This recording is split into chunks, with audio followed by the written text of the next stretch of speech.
성경 말씀 디도서 1장 9절입니다.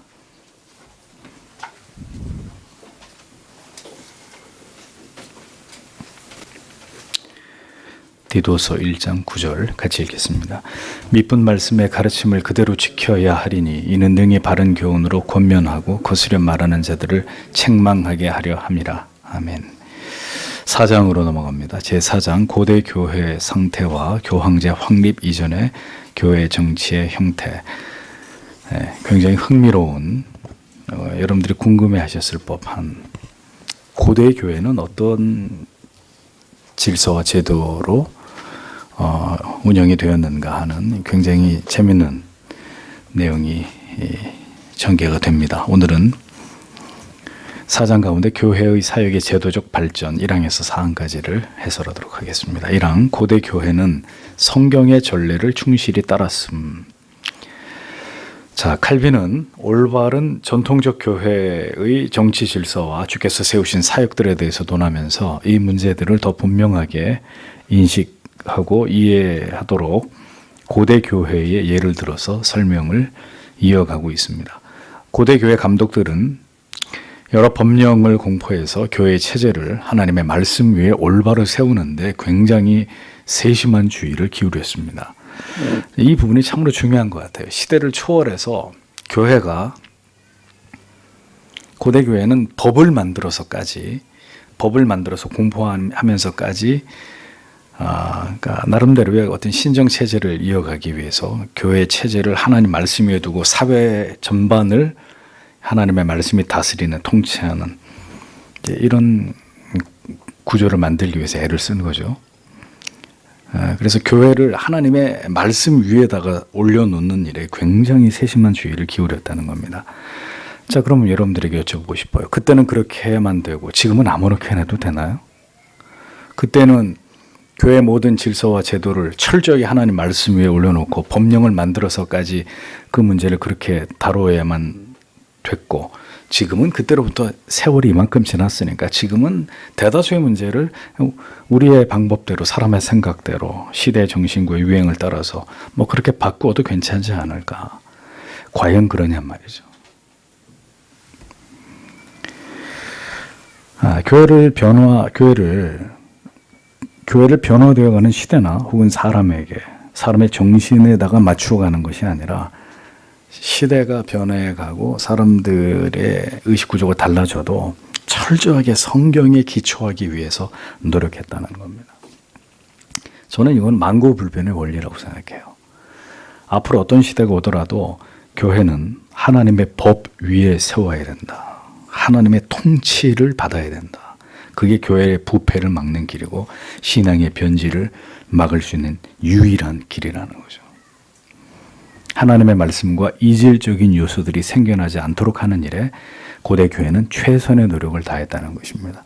물론 그럼에도 불구하고 여전히 미흡한 점이 있었겠죠. 그렇다더라도 그들은 하나님이 제정하신 것을 그대로 보존하기 위해서 신실하게 노력했고 그 말씀에서 크게 벗어나지 않았다라고 칼빈이 증언을 합니다. 그게 고대 교회의 신앙의 모습이었다는 거죠. 언제나 교회가 이 중심을 잃지 않기 위해서 노력해야 합니다. 그래서 칼빈과 루터의 차이를 여러 번 말씀드렸죠. 칼빈은 성경이 기록되지 않은 것은 허용하는 입장이었습니다. 성경이 분명하게 명시되어 있지 않은 것은 해도 된다. 칼빈은 성경이 말씀하고 있지 않은 것은 해서는 안 되는 것이다. 여기에 대해서 이제 칼빈의 신학과 루터의 신학의 분명한 차이가 나타나는 것입니다. 그러니까 저는 이게 굉장히 중요한 얘기 같아요. 성경이 말씀하지 않았기 때문에 마음대로 우리가 어떻게 해도 된다라고 하는 이 부분을 오픈해버리니까 성경이 말씀하고 있는 것조차도 이제는 지키지 않아버리는 이런 흐름으로 가게 되는 거죠. 고대 교회의 사역자들을 그래서 역시 마찬가지로 세 가지 직분으로 구분을 해서 설명을 합니다. 장로직 가운데 일부는 교사와 목사로 세움을 받았고 나머지는 장로 본연의 교회 안의 도덕적 문제를 치리하고 교정하는 이런 책임을 맡았다라고 얘기를 하죠. 그래서 목사, 장로를 얘기하고 그 다음에 집사입니다. 가난한 자들을 돌보고 구제품을 분배하는 일을 맡았던 집사. 그러니까 고대 교회도 이미 장로, 목사, 장로, 집사 이 세 직분으로 분명히 교회 안에 사역자들이 구분이 되어 있었다 하는 이야기입니다. 그 외에 이제 좀 약간 독특한 부분은 독경자, 조사라는 직분이 있었다는 거죠. 이건 분명한 명칭은 아니지만 역시 이들도 성직자라고 고대 교회가 부르기도 했다라는 거죠. 근데 이 사람들은 누구냐? 어릴 때부터 구체적인 활동을 통해서 교회를 섬기는 일에 익숙해지도록 훈련을 받는 거예요. 그러니까 젊은 사람들, 좀 어린 사람들.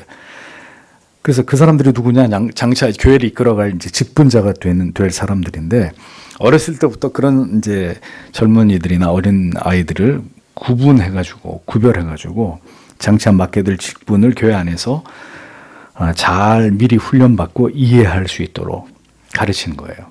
그래서 제가 전에 이런 말씀 드렸죠. 교회를 세습하는 것은 반대다. 근데 목사직을 세습하는 것은 성경적이다. 이런 말씀을 드렸습니다.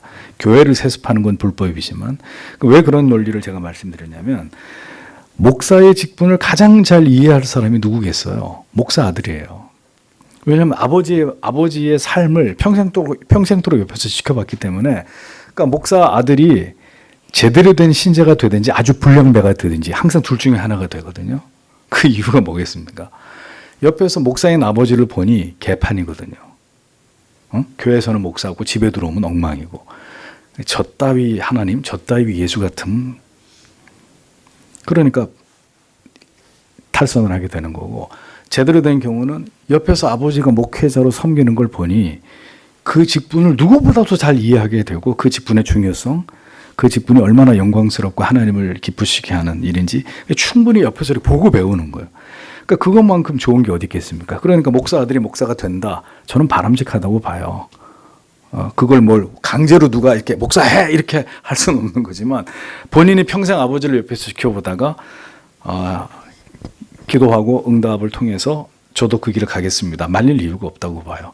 단 아버지의 교회를 그냥 아들이 거저 이렇게 접수하는 이런 형태는 이건 참 몰지각한 용납되지 않는 부분이라고 봅니다만 그러니까 같은 원리죠.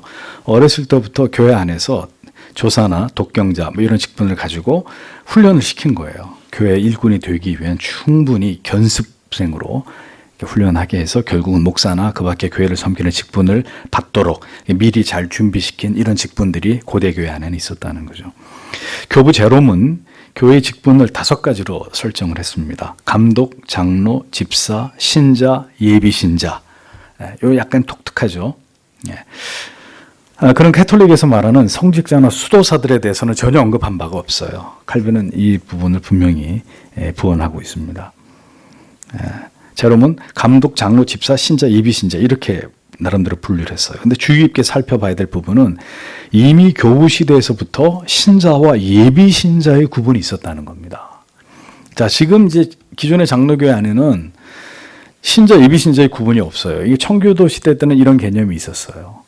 회심한 신자와 회심하지 않은 신자에 대한 구분이 명백히 존재했는데 지금의 교회는 이런 것들을 굳이 구분하지 않아요. 왜냐하면 그것이 혹 교회에 오신 분들을 불쾌하게 성도님들을 그러한 어떤 구분이 사람들에게 오해를 불러일으킬 수 있다고 판단하기 때문에 굳이 구분하지 않았는데 고대 교회는 신자와 예비신자의 구분이 벌써부터 존재했다.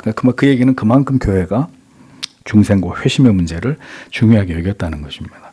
교회를 다녀도 회심을 경험함으로 분명한 신앙 고백을 가진 자와 아직 그렇지 못한 자의 구분이 고대 교회 안에서는 존재했다. 이걸 직분이라기보다는 이 한글의 이 기독교 강의 이 부분을 직분이라고 해서 약간 좀 논란의 여지가 있을 수 있는데 구분 정도. 교회 안에 이렇게 구분, 감독, 장로, 집사, 신자, 예비신자 이렇게 봐야 되지 않나 싶습니다. 자, 그랬다는 것을 이제 칼빈이 밝히고 그 다음에 감독과 장로입니다. 가르치는 모든 직분을 장로라고 불렀습니다. 각 도시에서 이 장로들이 그들 중에 한 사람을 세워서 이제 감독이라는 구별된 호칭으로 불렀던 거죠. 자, 그 이유는 장로들이 이렇게 협의해서 어떤 문제든지 해결을 하면 되는데 굳이 감독이라는 직분을 또다시 세운 이유는 서열이 다 동등함에도 불구하고 분쟁이 일어난단 말입니다. 이견이 생기고. 자, 그러면 이걸 조정할 방법이 없는 거예요. 다 똑같은 장로기 때문에. 그래서 이제 이 부분들을 조정하기 위한 조금 더 이 부분 이런 장로와 교회 안에서 벌어지는 문제들에 대해서 효과적으로 이 문제를 결론 지을 수 있도록 이제 그 기능이 필요했기 때문에 감독이라는 직분을 만든 거예요. 감독은 다른 동료 장로를 위해 군림하는 사람이 아니에요. 그런 정도의 권세나 위엄이 있었던 것은 아니었습니다. 단지 회무를 보고하고 의견을 청취해서 권면하고 자문하고 훈계하는 일에서 다른 사람들은 누군가는 그 조직을 통제를 해야 되잖아요. 그 통제를 하려니까 권위가 필요하고 그러니까 권위가 있어야 그 권위에 복종하면서 문제가 매듭이 지어질 거 아닙니까? 해결이 될 거 아닙니까? 그런 권위가 없으니까 해결이 안 되는 거예요. 서로 자기가 옳다고 우기니까. 결국은 이 분리되고 분열되고 교회가 고통을 겪게 되는 문제가 발생하잖아요.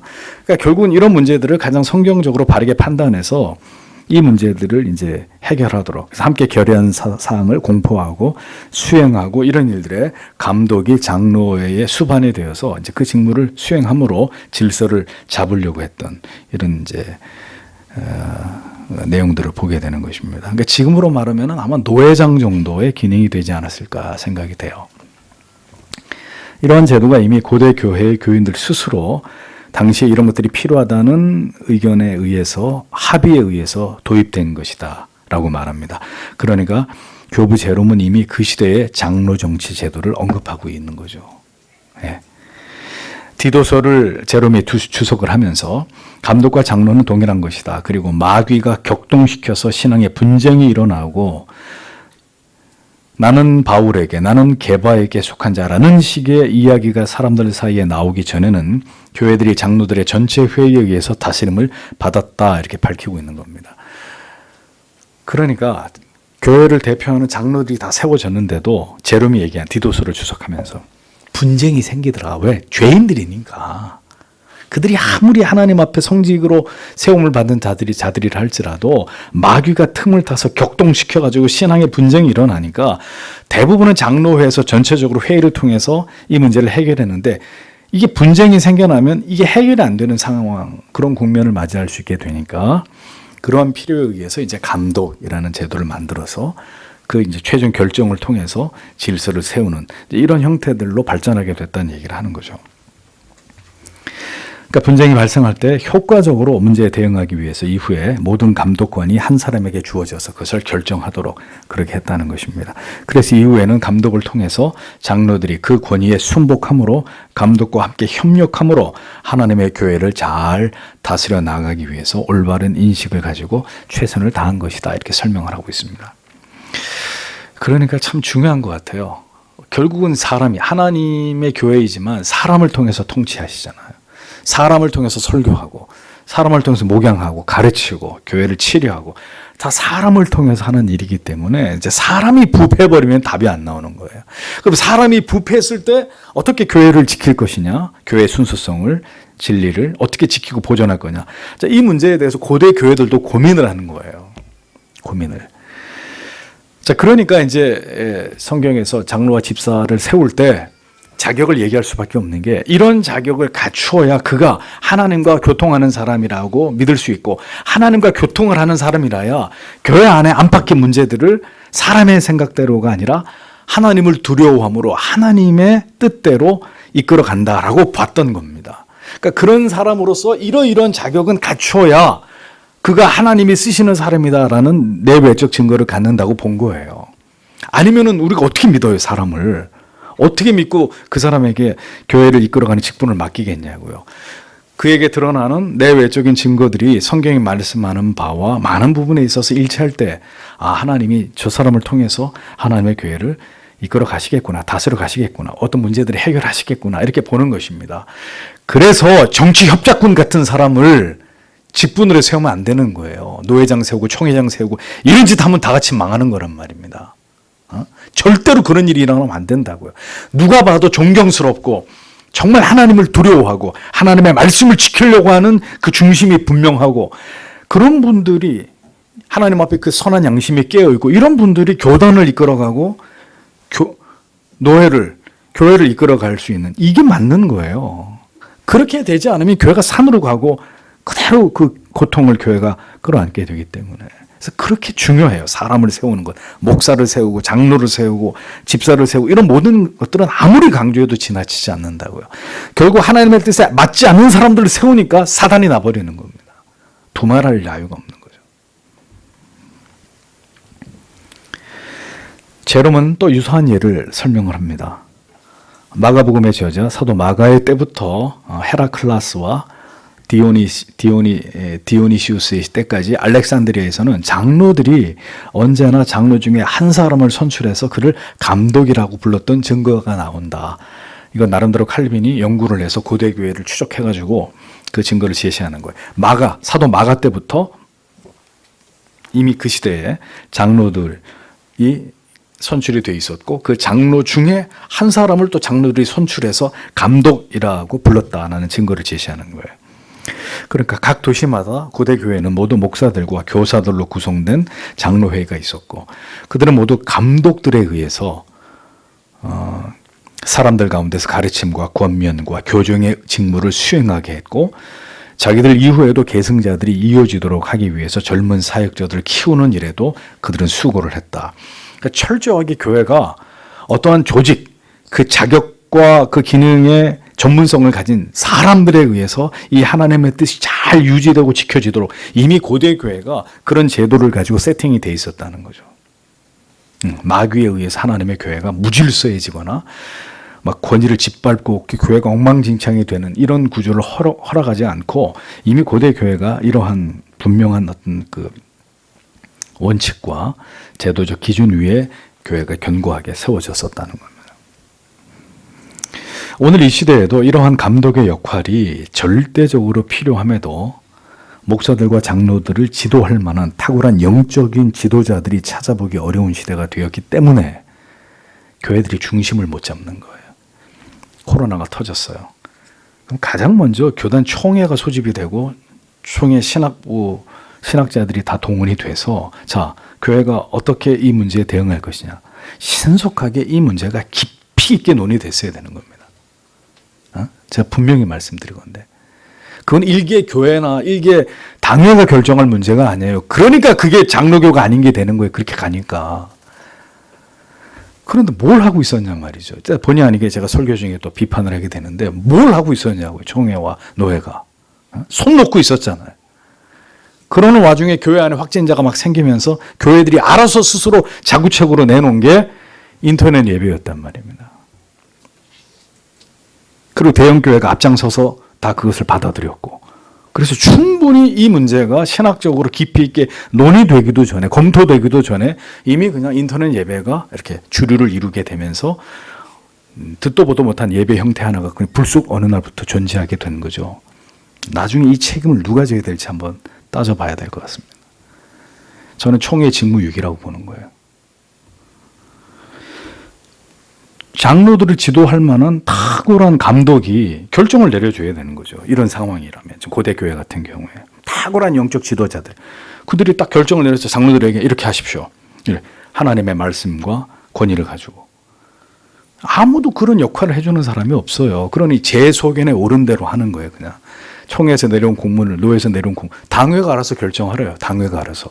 그래서 제 속으로 그럼 노회가 뭐하러 필요가 있냐고. 그럼 무슨 우리가 장로교냐 말이죠. 독립하지. 회중교회고 성도들이 알아서 결정하라고. 엉망이란 말이죠. 이런 고대 교회는 이런 질서를 가지고 교회 등을 지켰는데 훨씬 그것보다 발전돼야 될 사회 모든 시스템은 훨씬 더 발전했는데 교회는 더 퇴보해버린 이런 모습들을 우리가 지금 보고 있는 것입니다. 기가 막힌 얘기죠. 각 도시마다 고대에는 특정한 구역이 배당되어 있어서 그곳에 장로들이 선출이 되었습니다. 그러니까 그 지역은 그 교회의 몸에 속하는 것으로 여겨진 거죠. 그러니까 교구 교회들이 있었어요. 원칙적으로는 여기 마포구, 서교동. 그러면 서교동에 교회 하나가 있는 거예요. 그리고 그 교회에 세워진 장로가 그 교회를 책임지면서 나가서 그 교구를 이 서교동을 책임지는 거예요. 서교동을 커버하는 거예요. 그런 형태였다는 거죠. 고대 교회는. 교구에 교회가 세워지고 목회자가 세워져서 그 지역 사회 자체를 교회가 이끌어가는 이런 구조, 제일 건강한 거죠. 이제는 그런 일이 불가능한 시대가 됐죠. 그런데 고대 교회는 그랬다. 조직과 평화를 보존하기 위해서 각 장로회마다 한 감독의 자리를 한 감독의 치리를 받았고, 감독은 그 위엄에 있어서 다른 장로들보다 높았지만 그럼에도 형제들의 그 장로회 속에 이 사람도 복속돼 있었다, 이렇게 얘기를 하는 거예요. 절대로 이게 무슨 카톨릭의 교황 같은 그런 권위가 아니에요. 그럼에도 불구하고 그에게 상당한 권위를 주어서 이 장로회를 이끌어갈 수 있는, 그 조직을 이끌어갈 수 있는 그런 어떤 그 파워를 준 거죠. 왜? 주님의 교회의 질서를 위해서, 일사불란하게 평화롭게 하나님의 말씀대로 주님의 교회들이 잘 진행되기 위해서. 그러니까 조직을 건드리는 건 그 사탄의 짓이에요. 권위를 무너뜨리려고 하는 것도 사탄의 짓이란 말이죠. 세상은 탈권위를 외치지만, 그래서 온갖 전문가도 아닌 사람들이 온갖 곳에 다 나서가지고 사회를 퇴보시키는 일에 앞장을 서고 있지만, 고대 교회는 그러지 않았습니다. 탁월한 신앙의 최고의 전문가, 지극히 하나님을 경외하는 사람들이 딱 조직을 이끌어가면서 그 교회의 건강성을 유지하는 이런 구조였다는 거죠. 사람이 부패하고 타락하면 답이 안 나오는 거예요, 교회는. 그래서 감독이 관리해야 될 구역이 광범위한 경우에는 혼자서 그 임무를 다 수행할 수 없으니까 장로들 가운데 특정 지역을 이 감독을 대리해서 책임지고 치료하도록 했는데, 그를 일컬어서 지방 감독이다, 이렇게 불렀다는 거죠. 그러니까 예를 들면 처음에는 서울의 노회와 총회만 있었습니다. 근데 다른 지역에 이제 교회들이 생겨나고 하니까 그 지방에 또 노회를 하나 만들어서 노회장을 세우는 이런 형태, 지금도 그런 형태를 취하지만 그때도 그랬다는 거예요. 그래서 지방 감독이라고, 장로 중에 한 사람을 그 지방에 파견해서 그 지방의 모든 교회 문제들을 그로 하여금 총괄하게 했던 이제 이런 형태가 이미 고대 교회 안에 있었다. 그러니까 이런 것들 가운데 어떤 부분들은 제도적으로 지금의 현대 교회 그대로 따라가고 있는 부분이 있는데, 형식은 비로하는데 내용은 다 사라져버린 이런 형태가 되는 거죠. 안타깝게. 세 번째, 감독과 장로의 주요 임무. 감독과 가르치는 장로, 목사는 말씀을 전파하고 성례를 집행하는 것이 가장 중요한 직무임을 고대 교회들도 매우 이것을 중요하게 여겼다는 것입니다. 감독, 가르치는 장로, 목사에게 제일 중요한 사명, 말씀 전파, 그 다음에 성례를 집행하는 것. 고대 교회가 이미 이렇게 분명히 목사직에 대한, 감독에 대한 인식을 가지고 있었다는 거죠. 그들은 모두 이 사명에 철저하게 순종하고 있었다라고 얘기합니다. 그러니까 당시 그 설교 사역을 얼마나 중요하게 여겼냐면, 칼빈이 인용한 그레고리오스의 말은 사실 깊은 의미를 모든 설교자들이 새겨야 될 만한 그런 내용이에요.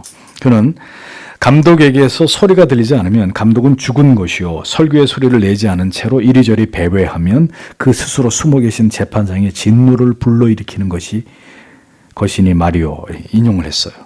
이렇게 이제 그레고리우스가 이야기를 했다는 거죠. 감독에게서 소리가 들리지 않으면 감독은 죽은 것이고, 설교의 소리를 내지 않은 채로 이리저리 돌아다니고 있으면 그 스스로 숨어 계신 재판장의 진노를 불러일으키는 것이다. 도대체 이게 몇 년 전에 그레고리우스가 한 말인데, 이 시대의 목사들에게 그대로 해당되는 얘기죠. 소리가 들리지 않으면 죽은 거다. 말씀을 바로 외쳐야 되는데 바른 말씀이 안 나온다? 죽은 거다.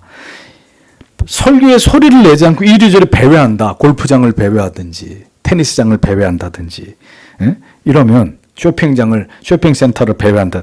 숨어 계신 재판장의 진노를 불러일으킬 일이다. 또 이어서 얘기합니다. 바울은 자기가 모든 사람의 피해에 대해서 깨끗하다고 증언하고 있는데, 이 진술이 우리를 정죄하며 우리를 가두어두고 우리의 죄악을 드러내고 있습니다.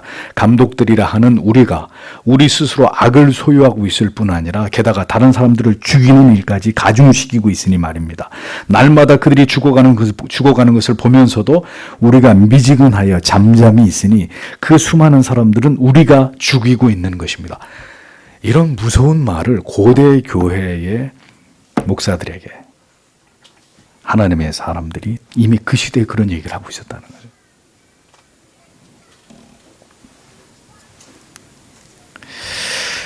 그러니 이 설교의 행위는 정말 두려운 일입니다. 하나님의 말씀을 바로 전하지 않는다. 이건 어떻게 다 설명할 수 없는 이 벌은, 그래서 영혼들을 미혹에 빠뜨려 영혼을 넘어지게 하고 잘못된 진리로 진리가 아는 것에 넘어지게 한다. 그럼 이 죄는 이건 다 어떻게 이 땅에서 갚을 수 없는 죄가 되는. 그래서 제가 여러분들에게 농담이 아니고요. 지옥의 밑바닥에 제일 많이 있는 사람들이 목사일 거다. 이 땅에서 목사라는 직분을 가진 사람이었을 거다. 이런 생각이 드는 거예요. 하나님 말씀을 잘못 전한 거짓 선지자, 거짓 사도, 거짓 목사들이 지옥의 제일 밑바닥에 가 있을 거다. 고대 감독들, 목사들은 이미 이토록 하나님의 말씀을 전하는 설교 사역의 중요성을 이렇게 진지하게 성찰하고 있었다는 점에서 이 시대 목회자들은 따가운 채찍으로 이런 말씀들을 삼아야 할 것이라고 생각이 됩니다. 고대 교회를 목양했던 목사들조차도 그 시대의 사역자들이 충실히 그 임무를 감당하고 있지 못함에 대해서 일가를 하고 있었다. 감독의 주요 임무가 사람들을 하나님의 말씀으로 먹이고 건전한 교리로 공적으로 사적으로 가르쳐서 교회를 세우는 데 있었다는 점은 고대 교회로부터 전해져 오고 있는 목양의 가장 중요한 원리다. 칼빈이 우리에게 그걸 얘기하는 거예요. 여기가 잡소리 하는 데가 아니란 말이에요. 그러니까 하나님 말씀과 교리를 가르치고 공적으로 사적으로 가르쳐서 주님의 교회를 바로 세우는 자리지 여기가. 그래서 코미디언도 아니고 웃기는 소리나 하고 재미있는 얘기, 무슨 감동적인 얘기, 감성팔이나 하는 그런 데가 아니라는 거죠 여기가. 그걸 이미 고대 교회가 이런 얘기들을 하고 있는 거예요. 오늘날에도 많은 목회자들이 성경을 올바로 설교하고 교리를 첨예하게 다루고 정교하게 성도들에게 여러분들에게 가르쳐드리기만 했어도 교회가 이렇게 세속화되고 이렇게 경건을 잃어버리는 일은 없지 않았을까. 참으로 안타까운 부분이 아닐 수 없는 것입니다. 그러면서 제가 말씀드려요. 목사에게 설교에 대한 부담은 이거는 이루 말할 수 없는 거예요. 제가 지난주도 뭐 이렇게 부산에 다녀왔지만 일정도 빡빡하고 힘들었고, 근데 이 머릿속에서 떠나지 않는 거예요. 이번 주 설교. 그러니까 목사한테 휴식이라는 거는 뭐냐면은 이 설교의 짐에서 잠시 저를 이렇게 떠나가 있게 하는 거예요. 저는 한 주도 그런 적이 없어요, 지금까지. 그래서 제가 너무 힘들다 이런 얘기가 될 수도 있겠네요. 그런데 목사한테 정말 휴식은 설교에서 잠시 이렇게 놓아주는 거예요. 그럼 설교에서 놓아주면 뭘 하냐? 잘 먹고 막 그냥 코 골고 잠이나 자고 그게 아니고 철저하게 그 설교로부터 노임을 받으면 그 시간에 나의 목회 전반적으로 나를 피드백하겠죠. 그리고 읽고 싶어도 늘 설교 준비 때문에 읽지 못했던 책, 자기 성찰, 이런 게 반드시 좀 필요하다고 봐요, 목회자들에게. 계속 다람쥐 쳇바퀴 도는 이런 그 삶이 계속되면 그렇게 할 수 있는 여유가 없거든요. 그래서 목사에게 때때로 여러분들에게 휴식을 주는 것은 사실은 여러분을 위한 거예요. 교회를 위한 것이고.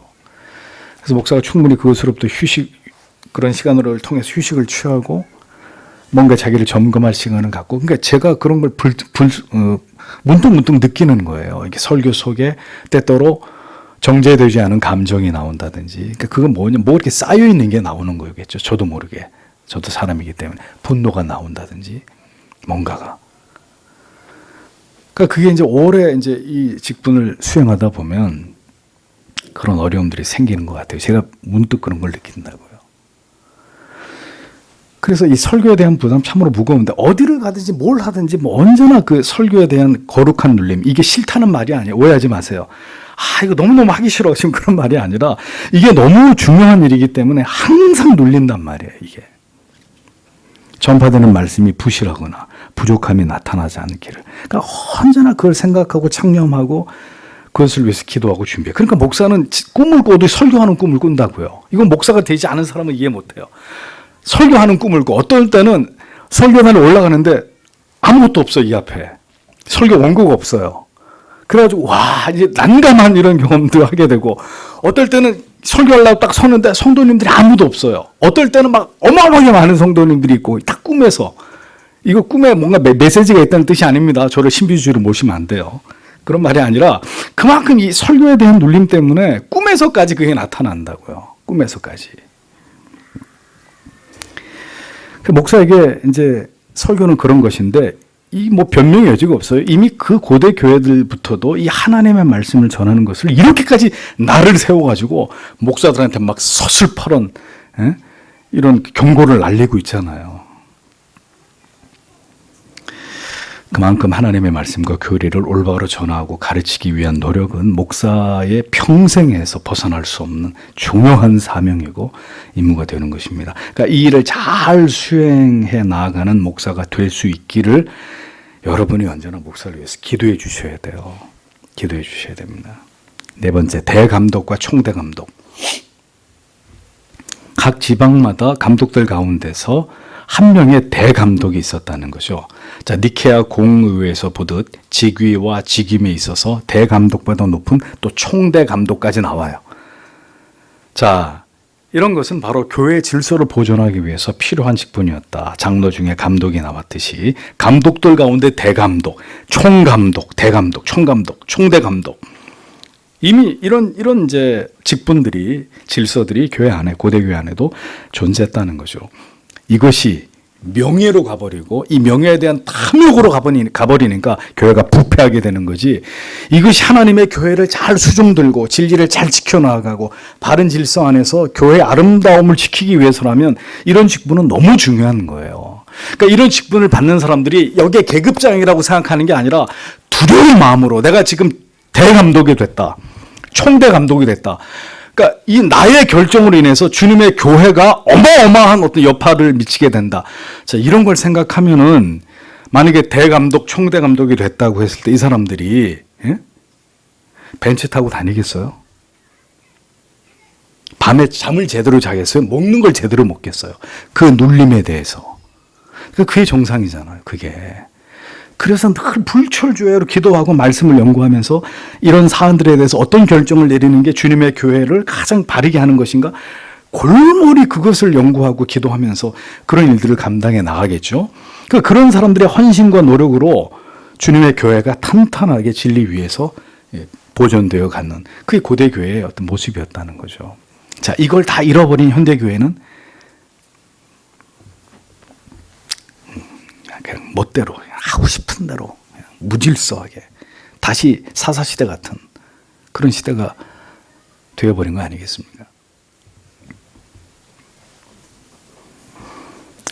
자, 그래서 이런 교회 전통에 따라서 이 시대 교회들도 교회 질서를 보존하기 위해서 교단마다 뭘 뽑았어요? 총회장을 선출하잖아요. 총회장의 임무. 교회 질서를 세상에서 보존하는 것이다. 예배를 지키고 교회 모든 공적 모임의 자유를 지키고, 자, 이게 과거로 말하면 대감독, 총대감독들이 교회를 대표하면서 그들이 감당해야만 했던 직무였다고요. 그러니까 그 직무를 똑바로 하라 이겁니다. 당신이 총회장이면 교단을 위해서 예배를 지키고 진리를 보존하고 바른 교리를 전수하고 시편 찬송을 교단의 교회들로 하여금 부르게 하고 법대로 하라 이거죠. 제가 하고 싶은 얘기는. 아니면 그 자리에서 내려오든가. 죄를 짓지 말고.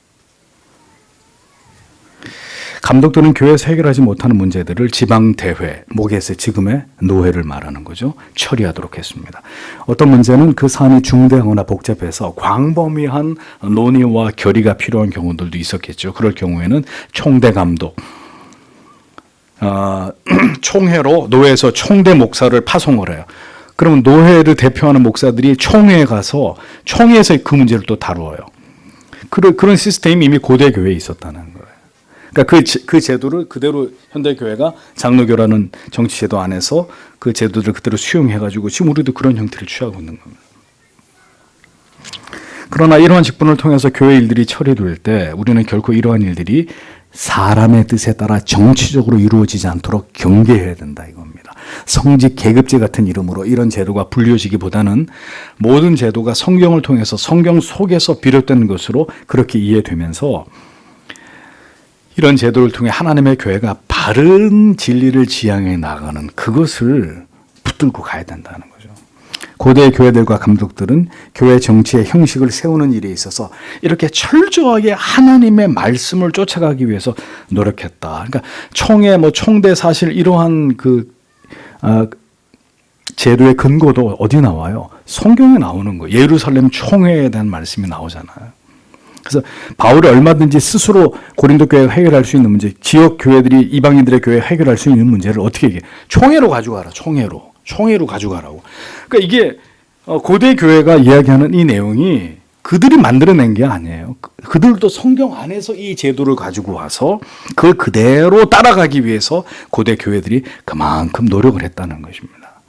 그러니까 이런 노력을 하지 않으면 교회는 아주 자연스럽게 사람들이 원하는 쪽으로 부패시키고 변질시키게 돼 있다는 거예요. 끊임없이 성경으로 이 모든 걸 가지고 성경으로 가려고 하고 성경의 가르침대로 성경의 조직대로 이렇게 가려고 해야 되는데 이걸 가지고 자꾸 시대의 흐름에 따라서 사람들에게로 가져가려고 하고 사람에게 맞추려고 하면 교회는 반드시 타락하게 돼, 변질되게 돼 있는 거예요.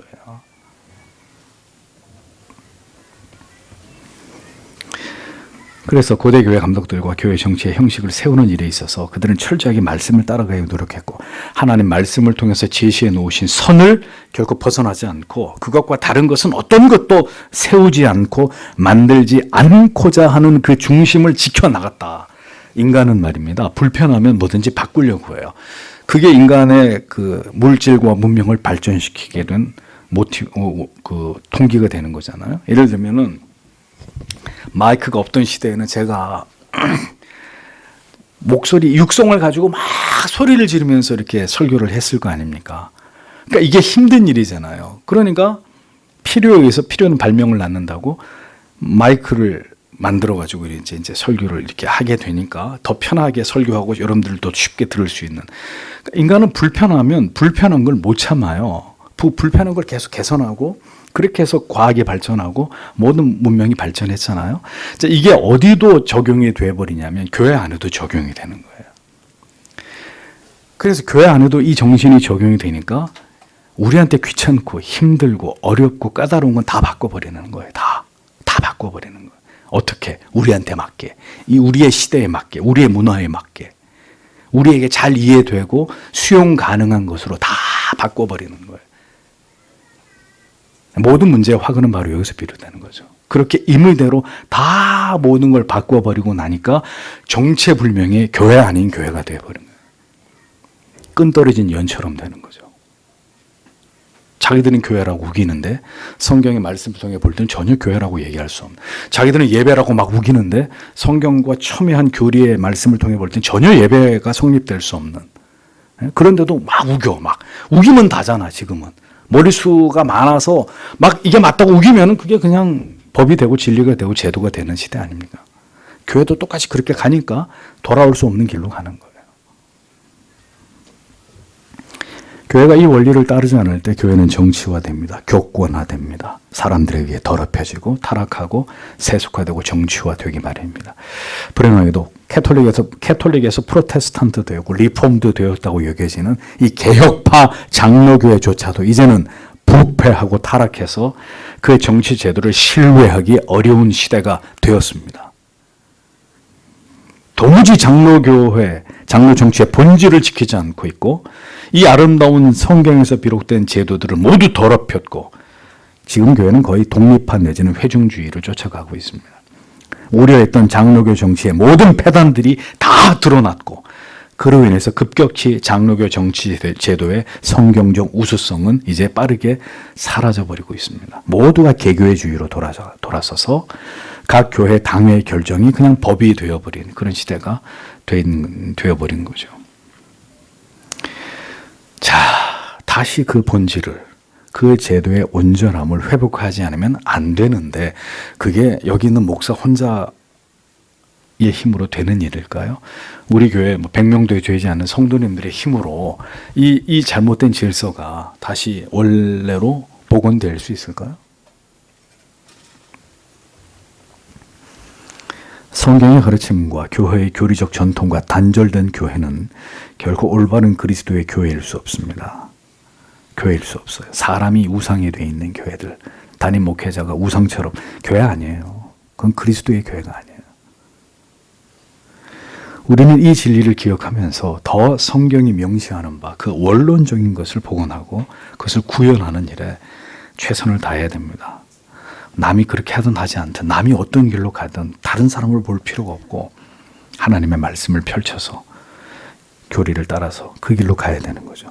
교회는 모든 시대마다 존재해야 하고 발전해 가야 하지만 결국 하나님의 말씀과 그 법과 그 원리 위에서 그렇게 돼야 됩니다.